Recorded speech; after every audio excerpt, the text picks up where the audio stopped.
Rubella টিকাদান কর্মসূচি নিয়ে আরো জানাতে চট্টগ্রাম থেকে যোগ দিয়েছেন সহকর্মী আলমগীর সবুজ।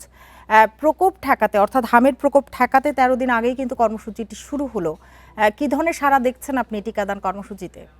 প্রকোপ কমাতে আজকে চট্টগ্রামে যে টিকাদান কর্মসূচি শুরু হয়েছে হামের টিকাদান, সেটা সকাল থেকে চট্টগ্রামে শুরু হয়েছে। চট্টগ্রাম সিটি কর্পোরেশন এলাকা এবং চট্টগ্রাম জেলাতে শুরু হয়েছে। চট্টগ্রামের শহরে আমরা সিটি কর্পোরেশনের পক্ষ থেকে চট্টগ্রাম মেনন যে হসপিটাল আছে সেখানে সকালে এবং জেলা প্রশাসনের তরফ থেকে সীতাকুণ্ডের সলিমপুরে সকালে উদ্বোধন করা হয় আনুষ্ঠানিকভাবে। এরপর থেকে আসলে টিকা দেওয়া চলছে। তবে সকালে যেমন লাইন দেখেছি আমরা, বেলা বাড়ার পরে দেখছি এটা কমে গেছে। কয়েকজন করে করে আসছে। এখন একটু আগে আর দুইজন এসেছিলেন, আমরা দেখেছি আরেকজন বাচ্চা এখানে টিকা দেওয়ার জন্য নিয়ে এসেছে। তবে আমরা যেটা আলাপ করে দেখেছি, তারা বলছেন বেশিরভাগ দিতে এসছে যারা দ্বিতীয় ডোজ দেওয়ার পরে বুস্টার ডোজ হিসাবে নিতেই বেশিরভাগ শিশুরা এখানে আসছেন। এবং আমরা আলাপ করে দেখেছি অনেকে বলছেন তারা দু একদিন দেখার জন্য একটু তারা চেষ্টা করছেন। আসলে আগে যেহেতু টিকা নিয়ে অনেক ধরনের বিভ্রান্তি অপপ্রচার ছিল, সেই কারণে অনেকেই একটু সময় নিচ্ছেন বলে আমাদেরকে জানিয়েছেন। তারা বলছেন কয়েকদিন যাওয়ার পরে তারা আসলে টিকা দিবেন কিনা, আসলে নেবেন কিনা সেই সিদ্ধান্তটা নেবেন বলে অনেক অভিভাবকের সূত্রে আমরা জেনেছি। এবং স্বাস্থ্যকর্মী যারা আছে তারাও সেটা ধারণা থেকে বলছেন যে অনেকে একটু ধীরগতিতে আসছেন, যেহেতু অনেক ধরনের বিভ্রান্তি অপপ্রচার অনেক সময় ছড়ানো হয়।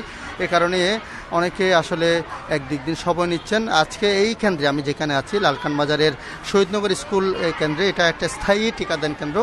এখানে আমরা দেখেছি আগে তারা বলছেন তারা 300 আজকে টিকা দেওয়ার তাদের টার্গেট থাকলেও তারা এখন পর্যন্ত 150 মতো শিশু এসেছেন বলে তারা জানিয়েছেন। এবং আমরা একটু আগে এখানে দেখেছি কয়েকজন এসেছে, তারা বুস্টার ডোজ হিসেবে নিতে এসেছেন। এখন এই যে শিশুকে টিকা দেওয়া আপনারা নিশ্চয় দেখছেন, সে 6 মাস বয়সী, 6 মাসের পরে তার দ্বিতীয় ডোজ নিচ্ছে, তারা এমনটি জানিয়েছেন।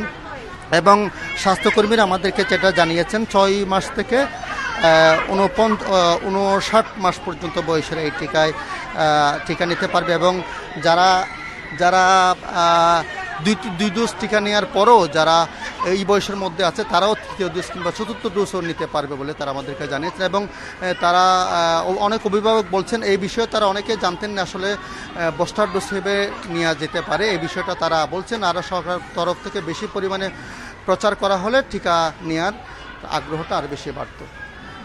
আলমগীর সবুজ, আপনাকে অনেক ধন্যবাদ আমাদের সাথে যুক্ত হওয়ার জন্য।